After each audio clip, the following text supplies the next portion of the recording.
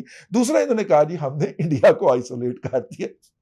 اس کے اوپر میرے جیسے کسی ظالم نے لگائی، اس نے کہا انڈیا کو کیا، آپ نے پوری دنیا کو اکیلا کر دیا. پاکستان ایک طرف کھڑا، پوری دنیا ایک طرف کھڑی ہے، پوری دنیا کو اکیلا کر دیا. بھائی پاکستان کو افغانستان کے اوپر جو اقوام متحدہ کے اجلاس ہوئے 2 اوپر نیچے، اس کے اندر گھسنے کی اجازت نہیں دی گئی، اور پاکستان جو ہے اس نے انڈیا کو اکیلا کر دیا، بلکہ پوری دنیا کو اکیلا کرنے. پوری دنیا بیٹھی ہوئی تھی، پاکستان کو انویٹیشن نہیں ملا. آپ کہہ سکتے ہیں کہ جناب انڈیا کو سربراہی ملی ہوئی تھی تو اس نے یہ کیا، لیکن یار ہمارے بھی کچھ دوست ہوتے تھے کسی زمانے کے اندر. چائنا ہوتا تھا، ٹھیک ہے، ترکی بھائی بولا کرتا تھا، اور یہ ملائیشیا بولا کرتا تھا، تو وہ ہمیں بلوا سکتے تھے اندر. یار بلا یار ہم کسی محفل میں چلے جائیں، مطلب ہم جرنلسٹ کے طور پہ کسی پریس کانفرنس میں چلے جائیں اور وہاں پہ کسی جرنلسٹ کو نہ گھسنے دیا جائے تو ہم وہاں پہ کھپ ڈال دیا جا کرتے تھے کہ اس کو اندر بلائیں، اور وہ پریس کانفرنس نہیں ہونے دیتے تھے. یہ نہیں کہ ہم بائیکاٹ کرتے تھے، نو نو نو نو نو، بائیکاٹ نہیں اس طرح کے موقع کے اوپر. جی ہتھی بکھی، ہاں ٹیبل الٹ رہے، وہ سر کمال ہے. ٹھیک ہے، ہم نے بھی جو صحافت کر رکھی ہے وہ کچھ چھوٹی موٹی نہیں ہے. تو لہٰذا مطلب کہ جب اس طرح کی کوئی کسی پریس کانفرنس کے اندر کسی پارٹی نے گستاخی کی تو ہم نے اپنے دوستوں یاروں کو اندر بلوایا. تو وہاں پہ بھی تو بلوا سکتے تھے نا، کوئی نہیں بولا یار وہاں پہ. چائنا بہادر نے ایک فکرہ مارا اپنے جو سٹیٹمنٹ تھی اس کے اندر، لیکن اس کے علاوہ کسی دوست ملک نے جو تھا وہ کوئی ہمارا ساتھ نہیں دیا، لیکن اکیلا ہم نے ان کو کر دیا. ایسی نوست ہے، جو بات کہتا ہے یہ ہو گئی، اس کے الٹ ہو جاتا ہے. اس کے علاوہ تیسرا ایک اور بھی انہوں نے ایک اکنامک فرنٹ کے اوپر اور ایک اس کے اوپر انہوں نے کہا کہ جی پاکستان اچھی اچھی خبریں آ رہی ہیں. پاکستان نے سفارتی محاذ کے اوپر بھی جو ہے وہ ان کو اکیلا کر دیا. یعنی جو بات یہ بولتے ہیں اس کا الٹ ہوتا ہے. تو سوچنے کی بات یہ ہے کہ سکرپٹ تو بیچارے نے آج تک ساری عمر لکھا نہیں ہے اپنے ہاتھ سے. اچھا اب تیسری بات دیکھ لیں، اور انہوں نے موصوف نے تیسری بات یہ فرمائی کہ ملک کے اندر سیاسی استحکام پیدا ہو چکا ہے. ٹھیک ہے، اپوزیشن کا بیڑا غرق ہو گیا، پی ڈی ایم ٹوٹ گیا، جناب نواز شریف بھاگ گئے یہاں سے، اب سیاسی استحکام پیدا ہو گیا، اور اب یہ موقع ہے کہ ملک آگے بڑھے، اور اس کے نتیجے کے اندر سٹاک مارکیٹ میں بھی بہتری آئے گی، یہ بھی ہوگا وہ بھی ہوگا. سٹاک مارکیٹ اس وقت یہاں تک پہنچ گئی ہے، بس ایسا تھا ہے، ذہنی طور پہ تھا ہے کہ وہ جہاں پہ پہنچی تھی اس کے بعد گڑاؤن سے نیچے گر پڑی ہے سٹاک مارکیٹ، اور گرتی ہی جا رہی ہے، کئی جگہ پہ بریک ہی نہیں لگ رہی.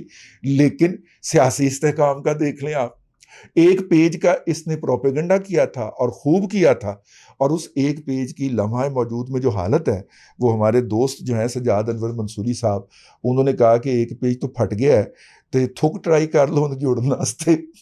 وہ ایک اور لطیفہ ہے، وہ بہت ہی واحد ہے، وہ نہیں بیان کیا جا سکتا.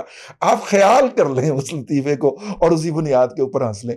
یعنی نوست کا کوئی لیول ہے یار، یہ جس چیز کی پوائنٹ آؤٹ کرتا ہے، یا ہو سکتا ہے یار یہ تو بہت ہی انفارمیشن والے لوگ ہیں نا، انہیں تو بہت پہلے پتہ چل جاتا ہے، اور نمبر 1 لوگ ہیں یہ، انہیں تو بہت ساری چیزوں کا پہلے پتہ چل جاتا ہے. میں یہ بات سبسکرائب کرنے کو تیار نہیں ہوں کہ ان کو پہلے پتہ چل جاتا تھا اور وہ اس کا کاؤنٹر تیار کر کے اس کو دے دیتے تھے کہ یہ پہلے ہی اس پہ اوپر جو ہے وہ گفتگو کرنا شروع کر دے، عوام کو ذہنی طور پہ تیار کرنا شروع کر دے. کیونکہ بہرحال ایک منارٹی میں ہی صحیح، قلیل منارٹی میں ہی صحیح، ایک قوم تو ایگزسٹ کرتی ہے جس کا نام ہے یوتھیا مجہول القوم الجاہلیہ للعقل المحدود لمیٹڈ ایڈیشن. موجود تو ہے نا، تو اس کو آرگومنٹ، اس کے ہاتھ میں آرگومنٹ پکڑائے تاکہ وہ سوشل میڈیا کے اوپر بیٹھ کے بک بک کریں. ٹھیک ہے، تو یہ شاید وہ پہلے ہی نریٹو لکھ کے دے دیتے ہوں، سکرپٹ لکھ کے موصوف کو دے دیتے ہوں. لیکن ایک بات ان میں جو تینوں چیزیں پڑھی ہیں ان میں کامن ہے، اور وہ بات کیا ہے کہ جتھے پیر اوتھے ہی خیر. ٹھیک ہے، جس بات کا موصوف نے ذکر کیا ہے، میرے رب تعالیٰ نے، اس کی قدرت نے زناٹے دار تھپڑ اس کے منہ کے اوپر رسید کیا. ٹھیک ہے، اور وہی چیز الٹی ہوئی ہے، اللہ میاں معافی دے دو. یہ آپ جو ہے، آپ کی رحمت جو ہے یا آپ کی قہاریت جو ہے وہ ان چولوں کے منہ پہ پڑتی ہے، لیکن پوری قوم کا نقصان ہو جاتا ہے، اس ملک کا نقصان ہو جاتا ہے، اس ملک کے اندر رہنے والوں کا نقصان ہو جاتا ہے. ان کی چولوں کو، ان کے جھوٹوں کو، ان کی بدتمیزیوں کو، ان کی ایروگنس کو، ان کے جھوٹے بیانیوں کو ہمارے اوپر نہ ڈالیے میرے مولا. آپ سے ہاتھ باندھ کے عرض کرتا ہوں، میں کیا ہوں، ایک خاکسار سا آدمی ہوں.